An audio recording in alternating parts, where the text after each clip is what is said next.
प्यारे बच्चों, आइए आज हम बाल महाभारत कथा के अंतर्गत भीष्म प्रतिज्ञा के बारे में पढ़ें।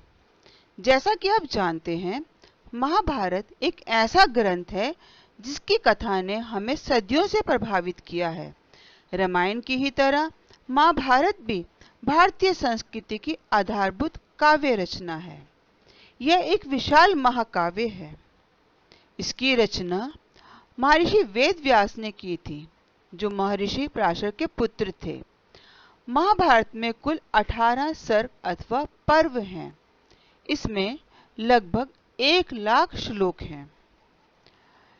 भीष्म प्रतिज्ञा के बारे में पढ़ने से पहले हम जानें कि भीष्म कौन है, उन्होंने कौन सी प्रतिज्ञा की थी और वास्तव में उनका जन्म कब और कहां कैसे हुआ था। आइए उनके बारे में जानें। भीष्म जिनका नाम था, वास्तव में वही देवव्रत थे। बहुत समय पहले की बात है, जब हमारे देश में भरत नाम के चक्रवर्ती राजा रहा करते थे। वे पुरु वंश के प्रतापी राजा दुष्यंत और कण्व ऋषि की पालिता कन्या शकुंतला के पुत्र थे। भरत बड़े ही पराक्रमी और प्रतापी थे। ऐसा माना जाता है कि उनके नाम पर ही हमारे देश का नाम भारत पड़ा। बच्चों, भरत बचपन में अत्यंत बलशाली और पराक्रमी थे।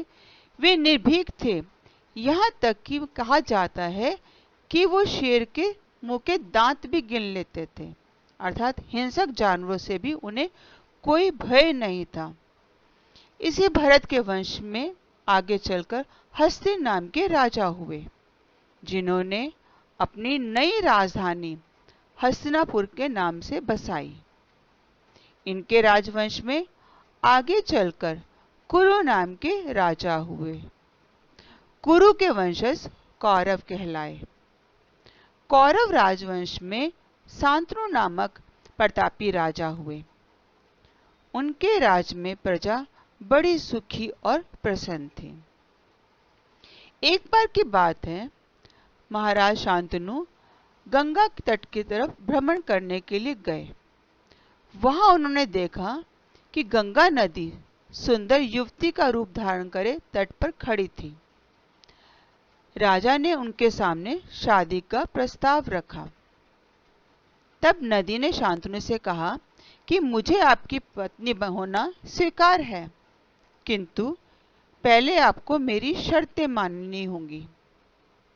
राजा ने उनकी सारी शर्तें मानने का वचन दे दिया। उन्होंने उनके शर्तों के बारे में गंभीरता से सोचा ही नहीं था, और ऐसे में बिना सोचे उन्होंने उनकी सारी शर्तें मानने का वचन दे दिया। शर्तें मानने के बाद उनका विवाह गंगा से हो गया। शांतनु को गंगा से कई तेजस्वी पुत्र हुए, किंतु गंगा ने उन पुत्रों को जीवित नहीं रहने दिया। बच्चे के जन्म लेते ही उसे गंगा की धारा में फेंक देती थी और राजा शांतनु के पास लौट आती थी। शर्त के अनुसार शांतनु उनसे किसी भी कार्य के लिए प्रश्न नहीं पूछ सकते थे कि उन्होंने ये कार्य क्यों किया और इसके पीछे उनका क्या उद्देश्य है। अतः वे गंगा को इसके लिए रोक भी नहीं पा रहे थे। एक के बाद एक गंगा के 7 बच्चों को नदी में बहा दिया गया। जब गंगा का 8वां पुत्र हुआ तो वह उसे लेकर नदी की ओर जाने लगे। राजा शांतनु से चुप ना रहा गया। उन्होंने कहा, तुम मां होकर भी अपने नादान बच्चों को क्यों मार देती हो? यह घृणित व्यवहार, यानी घृणा करने योग्य व्यवहार तुम्हें शोभा नहीं देता। राजा शांतनु की बात सुनकर गंगा मुस्कुराई और कहा, आप अपना वचन भूल गए हैं। लगता है आपको अपने पुत्र से अधिक प्रेम है। अब शर्त के मुताबिक मैं आपके पास नहीं रह सकती। मैं आपके पुत्र को नदी में नहीं फेंकूंगी, इसे अपने साथ ले जाऊंगी और समय आने पर इसे आपको सौंप दूंगी। यह कहकर गंगा बालक को अपने साथ ले गई। गंगा के जाने के बाद शांतनु का मन विरक्त हो गया। अब उनका मन राजकाज में नहीं लगता था। वे उदास रहने लगे। इस प्रकार कई दिन बीत गए। एक दिन वे शिकार के लिए गंगा नदी के किनारे चले गए।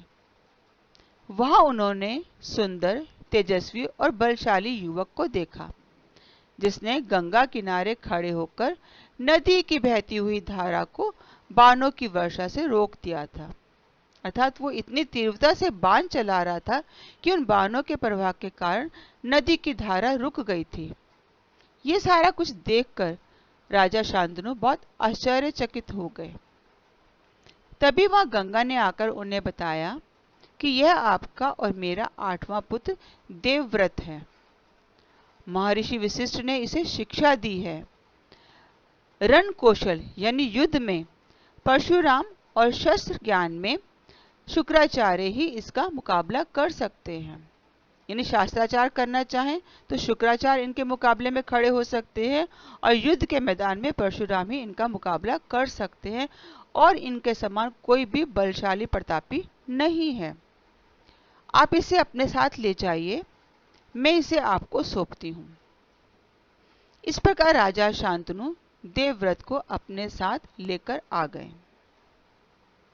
आइए अब हम पढ़ते हैं भीष्म प्रतिज्ञा के बारे में। राजा जिस देवव्रत पुत्र को लेकर आए थे वो अत्यंत सुंदर और तेजस्वी था। उसे पाकर राजा बहुत प्रसन्न थे और उन्होंने राजमहल आकर उसे अपना उत्तराधिकारी घोषित कर दिया। अर्थात उनके बाद वही जो है इस हस्तिनापुर का राजा बनेगा, ये घोषणा उन्होंने कर दी। इस प्रकार 4 वर्ष बीत गए। एक दिन वे यमुना नदी के किनारे घूमने गए। वहां उन्होंने अप्सरा के समान रूपवती और सुंदर युवती को देखा। उसका नाम सत्यवती था। गंगा से बिछड़ने के बाद राजा के मन में जो विराग का भाव आ गया था, वियोग का भाव आ गया था, वह उस युवती को देखकर विलीन हो गया। अर्थात जब वो गंगा से बिछड़े थे तब उनका मन व्यथित हो उठा था। राजकाज में उनका मन नहीं लगता था। वे उदास रहने लग गए थे। लेकिन जब उन्होंने उस युवती को देखा तो उसके सौंदर्य पर वो आकर्षित हो गए। उनके मन में उससे विवाह की इच्छा पैदा हुई। उन्होंने उससे विवाह के लिए प्रेम प्रस्ताव रखा। तब सत्यवती ने कहा कि मैं निषाद कन्या हूं। मेरे पिता मल्लाहों के सरदार हैं, यानी नौका चलाने वालों के मुखिया हैं। पहले आपको उनसे अनुमति लेनी होगी। मैं आपसे विवाह करने को तैयार हूं। राजा शांतनु ने सत्यवती के पिता के समक्ष इच्छा प्रकट की। सत्यवती के पिता से कहा, मैं आपकी पुत्री से विवाह करने के लिए तत्पर हूं। पिता ने कहा, ठीक है, मैं अपनी पुत्री का विवाह आपसे करने को तैयार हूं, किंतु आपको मुझे एक वचन देना होगा। अब यहाँ सत्यवती के पिता ने राजा के सामने एक वचन रखा। राजा ने कहा, जो मांगोगे वही दूंगा, किंतु वह मेरे लिए अनुचित नहीं होना चाहिए। तब सत्यवती के पिता केवटराज बोले, क्या आप मुझे यह वचन दे सकते हैं कि आपके बाद हस्तिनापुर के राज सिंहासन पर मेरी पुत्री का पुत्र ही राज करेगा? यानी जिस समय शांतनु नहीं रहेंगे उस समय हस्तिनापुर की गद्दी किसे मिलेगी? उनकी पुत्री सत्यवती के बेटे को। ये वचन उन्होंने उनसे लेना चाहा। केवटराज की शर्त राजा शांतनु को उचित नहीं लगी, क्योंकि वह गंगा पुत्र देवव्रत को छोड़कर अन्य किसी को राज सिंहासन पर बिठाने की कल्पना भी नहीं कर सकते थे। क्योंकि वो चाहते थे, वो पहले भी घोषणा कर चुके थे कि गंगा का पुत्र देवव्रत ही उनका उत्तराधिकारी है, अर्थात उनकी मृत्यु के बाद वही हस्तिनापुर के राज सिंहासन पर बैठेगा। अतः बिना कुछ बोले वे वापस नगर आ गए। उनका मन उदास था। उन्होंने किसी से कुछ नहीं कहा, किंतु पिता का दुख देवव्रत से देखा नहीं गया। वह समझ गया कि उनके मन में कोई न कोई पीड़ा अवश्य है। उन्होंने एक दिन पिताजी से पूछा, आप पिछले कुछ दिनों से दुखी क्यों दिखाई दे रहे हैं? आपके पास किस चीज की कमी है? संसार का कोई भी सुख ऐसा नहीं जो आपको प्राप्त ना हो। लेकिन शांतनु ने अपने पुत्र को कोई बात नहीं बताई। उन्होंने नहीं बताया कि वह सत्यवती से विवाह करने के इच्छुक है, लेकिन उनके पिता ने उनके सामने कोई शर्त रख दी है। ये सब बातें शांतनु ने अपने पुत्र देवव्रत को नहीं बताई। कुशाग्र बुद्धि देवव्रत को समझने देर नहीं लगी। उन्होंने उनके सारथी से पूछताछ करके पता लगाने का प्रयास किया और सारी घटना जानने के बाद देवव्रत स्वयं केवटराज के पास गए और उनसे कहा कि वे अपनी पुत्री सत्यवती का विवाह राजा शांतनु से कर दें। तब केवटराज ने देवव्रत के समक्ष अपनी शर्त दोहराई, जो उन्होंने शांतनु के समक्ष रखी थी। उन्होंने शांतनु के समक्ष कहा था कि सत्यवती का पुत्र ही राज सिंहासन पर बैठना चाहिए। अब यही बात केवटराज ने देवव्रत को भी बता दी और कह दिया कि शांतनु की मृत्यु के बाद राज्य का उत्तराधिकारी उनकी पुत्री सत्यवती का बेटा ही होना चाहिए। तब देवव्रत ने कहा, यदि आपकी आपत्ति का कारण मैं हूं, आप ये समझते हैं कि मैं उत्तराधिकारी बनूंगा, तो मैं राज्य पर से अपना उत्तराधिकार छोड़ता हूं। अर्थात मैं वचन देता हूं कि मैं राज्य का लोभ नहीं करूंगा, मैं राज्य को स्वीकार ही नहीं करूंगा, मैं इसका उत्तराधिकारी बनने का पद त्यागता हूं और राज्य का लोभ मैं नहीं करूंगा। तो स्पष्ट है कि आपकी पुत्री सत्यवती का पुत्र ही महाराज शांतनु के बाद हस्तिनापुर का राजा बनेगा। इतना कहने के बाद भी केवटराज इस बात से भी संतुष्ट नहीं हुए। उन्होंने कहा, मुझे आपकी बात पर पूरा विश्वास है, परंतु आपकी संतान से मैं ऐसी आशा कैसे कर सकता हूं? आपने तो कह दिया कि आप उत्तराधिकारी नहीं बनेंगे, राज सिंहासन को आप त्यागते हैं, लेकिन अगर आपकी संतान होती है तो वो कैसी होगी? क्या वो इस पद को त्याग देगी? आप जैसे महान वीर का पुत्र भी तो वीर ही होगा।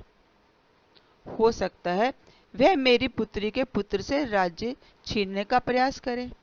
इसके लिए आपके पास क्या कोई उत्तर है कि अगर देवव्रत खुद नहीं सिंहासन पर नहीं बैठते हैं, लेकिन उनका विवाह होकर हो जाता है और उनका कोई पुत्र होता है, तो क्या वो तो सिंहासन छीनना चाहेगा ना?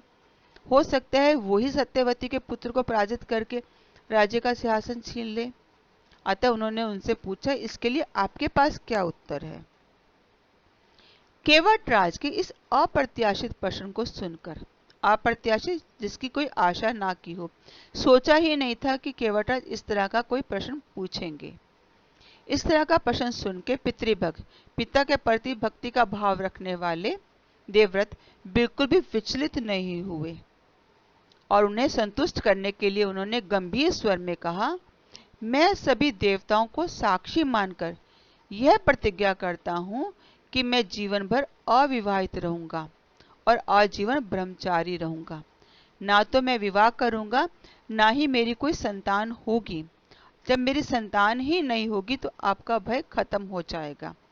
अब तो आप संतुष्ट होंगे। किसी को उम्मीद भी नहीं थी कि देवव्रत ऐसी कठोर प्रतिज्ञा करेंगे। देवव्रत की ये प्रतिज्ञा वास्तव में बहुत भीष्म प्रतिज्ञा थी। इतनी कठोर प्रतिज्ञा लेने के कारण ही देवव्रत को भीष्म कहा गया। कहते हैं तभी से उनका नाम भीष्म पड़ गया था, क्योंकि उनकी जो प्रतिज्ञा थी बहुत कठोर थी, भीष्म थी, और अपनी प्रतिज्ञा के कारण ही वो भीष्म पितामह के बाद में कहलाए। तब केवटराज ने अपनी पुत्री का विवाह शांतनु से कर दिया।